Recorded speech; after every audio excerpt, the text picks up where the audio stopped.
महाराष्ट्रातील प्रत्येक स्पर्धा परीक्षा आणि नोकरीची माहिती आता तुमच्या व्हॉट्सॲपवर मिळवा. लगेच खाली दिलेला नंबर योद्धा नावाने सेव्ह करा आणि व्हॉट्सॲपवर मेसेज करा. पूर्ण रस्ता क्लीन केला.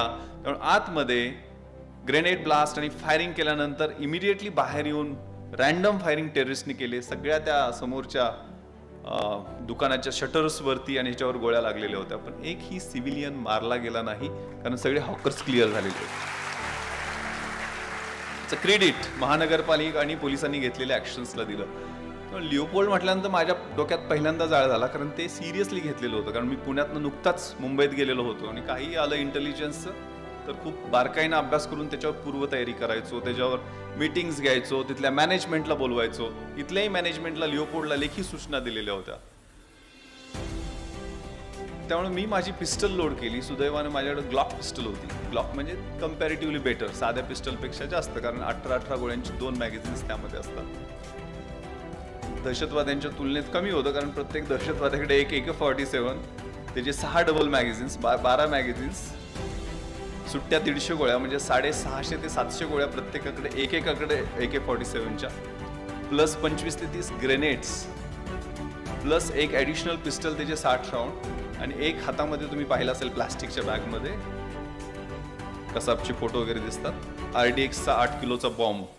अशी सामुग्री हॅवरसॅकमध्ये आलेले होते. माझ्याकडे 40 गोळ्या होत्या. त्यातल्या 18 आणि 18 2 मॅगझिन्समध्ये आम्ही एक गोळी फायर करणार आणि त्यांनी एक ट्रिगर ऑपरेट केलं तर 30 गोळ्या बाहेर पडणार.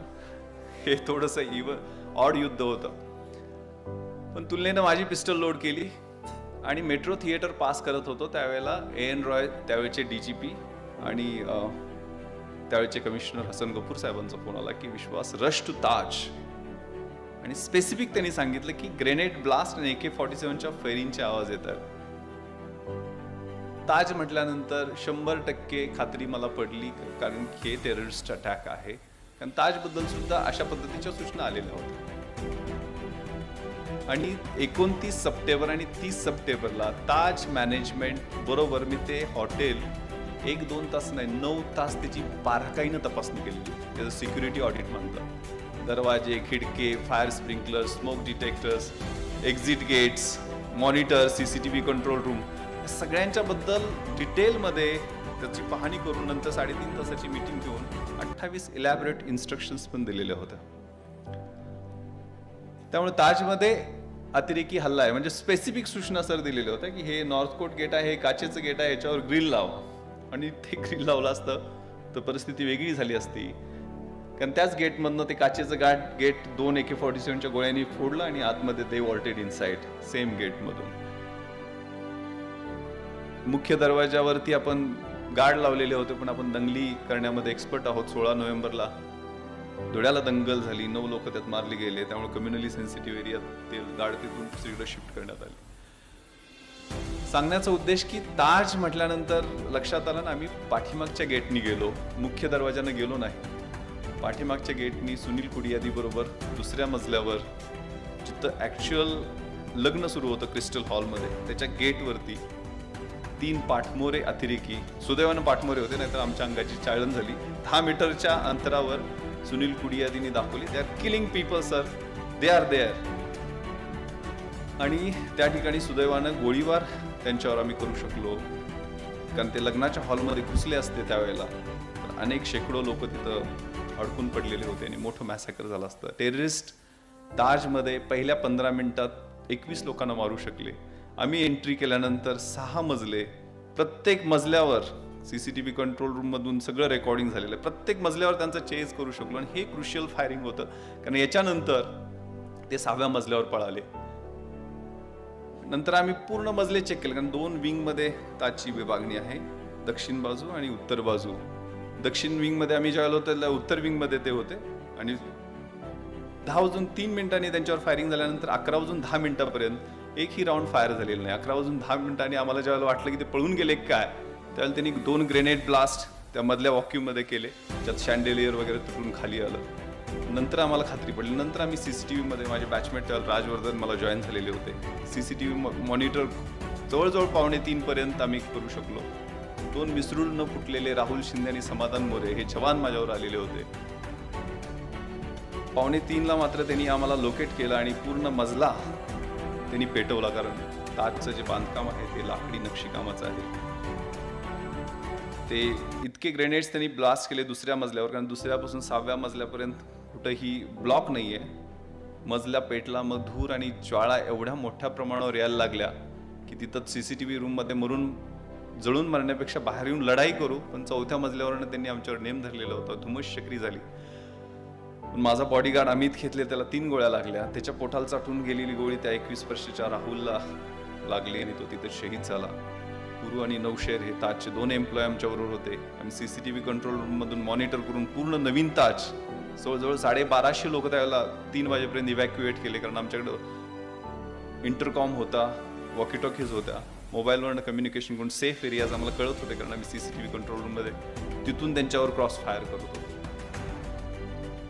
दुसऱ्या दिवशी मला आठवतं, मी राहुलचा देह पहिल्यांदा आणायला गेलो. त्यावेळेला त्याचा युनिफॉर्म जळालेला होता, शरीर जळालेलं होतं, पण डोळे ताडुकडे होते. खांद्यावर रायफल होती, रिगर मॉर्टी शरीर झालेलं होतं, पण बट खांद्यावर होते आणि संगीन वरच्या दिशेनं होतं. त्याची उंगली ट्रिगर गार्डमध्ये होती, डोळे साक्ष देत होते त्याच्या लढाईची. त्याला विश्वास बसतो काय की 55 वर्षाचा अंमलदार तुकाराम ओंबाळे, त्यांचं नाव, 5 गोळ्या पोटामध्ये घेतात, तरी आपल्या हाताची पकड ढिली करत नाहीत. लाठीच्याच मदतीनं एका अतिरेक्याला जिवंत पकडतात.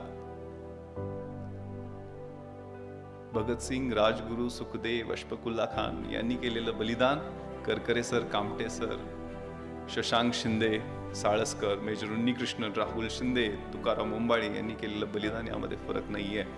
न इज्जत दे, न अजमत दे, न सूरत दे, न सीरत दे, मेरे वतन के वास्ते अरब, मुझे मरने की सिर्फ हिम्मत दे.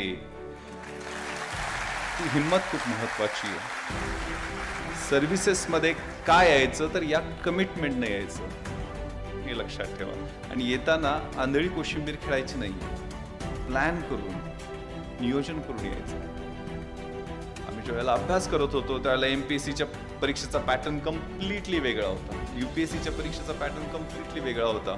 UPSC आणि MPSCचा एकत्र अभ्यास करणं म्हणजे हराकिरी, आत्महत्या करणं आहे असं समजलं जायचं, कारण ऑप्शनल सब्जेक्ट याच्यात तिकडं स्कोअरिंग होतो, तिकडं होत नाही.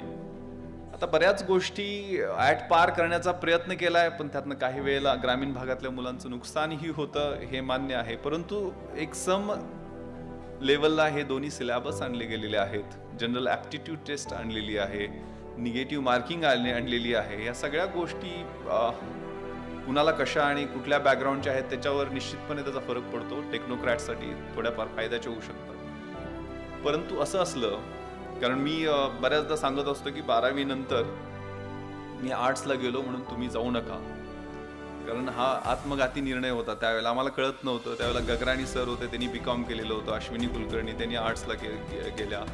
असे काही बाकीच्यांचे निर्णय बघून आम्ही इंजिनिअरिंगचं ॲडमिशन घेऊन सोडून तिकडे गेलो. प्रवीण दराडे उदाहरण आहेत, इंजिनिअरिंग करून उलट IITचे इंजिनियर्स आणि BE झालेले इंजिनियर्स सगळ्यात जास्त बॅचमध्ये, कुठल्याही बॅचमध्ये त्यांची सगळ्यात मेजॉरिटी जास्त असते. पण नियोजन करताना माझे ऑप्शनल कोणते, कारण आता एकच ऑप्शनल आहे. इकडं तर MPSCला ऑप्शनलच नाही आहे, जनरल स्टडीजचे 4 पेपर आणि इंग्लिश मराठी. पण त्याची तयारी त्यावेळेला करताना व्यवस्थितपणे केलेली होती. माझा बायोडेटा बनवताना मी त्या पद्धतीनं बनवलेला होता. त्यावेळची परिस्थिती, अगेन मी सांगतोय, 1990ला मी 12वी झालो. 91, 92, 93, 94 या पिरियडमध्ये जो अभ्यास केला तो की सिस्टमॅटिक एफर्ट घेऊन केलेला होता. कुठली गोष्ट म्हणजे उदाहरणार्थ मला इंग्रजी पेपर जो MPSCचा आहे त्यामध्ये 92 मार्क आहेत. MPSCच्या इंग्रजी पेपरला कधीही 92 मार्क पडत नाहीत, कारण एसेच असतो तो 40 मार्कांचा असतो.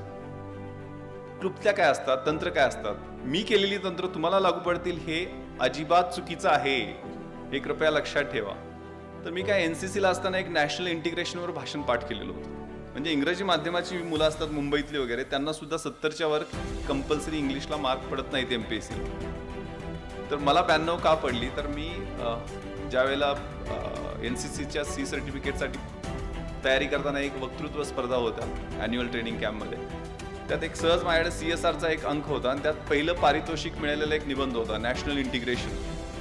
तो निबंध असा होता, तो पाठ केला मी आणि तिथं भाषण दिलं. मला तिथं पहिला नंबर मिळाला. माझं पाठांतर बरं असल्यामुळं ते अर्थ काहीच कळाला नव्हता, पण ते पाठ केला आणि म्हणून टाकलं आणि त्याचा परिणाम चांगला झाला.